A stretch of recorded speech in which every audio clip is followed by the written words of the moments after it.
Bonjour à tous. Comme vous le savez, j'ai quitté mon entreprise dans laquelle je travaillais depuis près de 20 ans l'année dernière. Et quelques mois plus tard, j'ai ressenti un certain malaise. Tout se déroulait à merveille et je ressentais un inconfort. Donc, je me suis interrogée dessus et j'ai réalisé qu'il s'agissait de la peur de l'imprévu. En fait, je passais d'un statut de salarié avec une routine installée, les mêmes trajets, les mêmes collègues, les horaires, etc., à un nouvel environnement où je ne maîtrisais plus rien, je n'avais plus de repères et surtout, je ne connaissais pas l'avenir.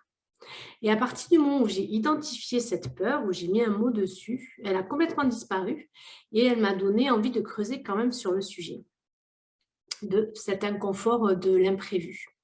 Parce qu'en effet, au-delà de ma petite vie perso, nous sommes dans un monde en changement, la société est en pleine mutation, le Covid a accéléré ce changement évidemment. Et en fait, toute notre vie, on nous a appris à gérer, planifier, contrôler, imposer, maîtriser. Et aujourd'hui, on ne peut plus prévoir quoi que ce soit. Et je pense que c'est ce qui provoque autant de peur et qui peuvent parasiter la mise en action et cette tristesse que les gens ont en ce moment. Alors, je me suis dit, comment construire demain alors que tout est imprévisible? Et pour ma part, je me dis que c'est en restaurant ma sécurité intérieure pour que je puisse m'appuyer sur moi et me faire confiance.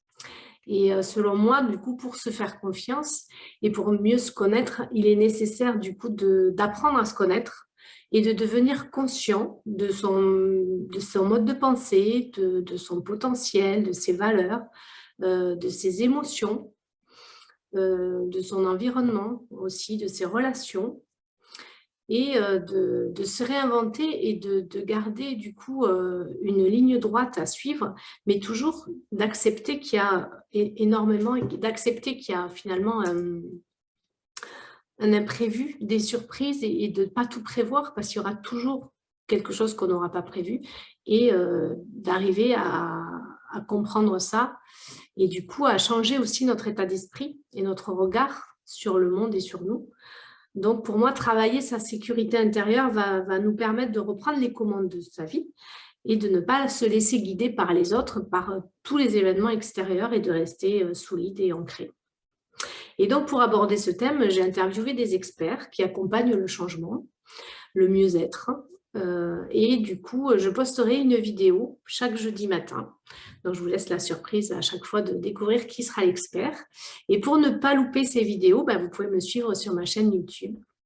Et vous découvrirez aussi mes vidéos précédentes donc, que j'avais fait sur le management à l'heure du déconfinement.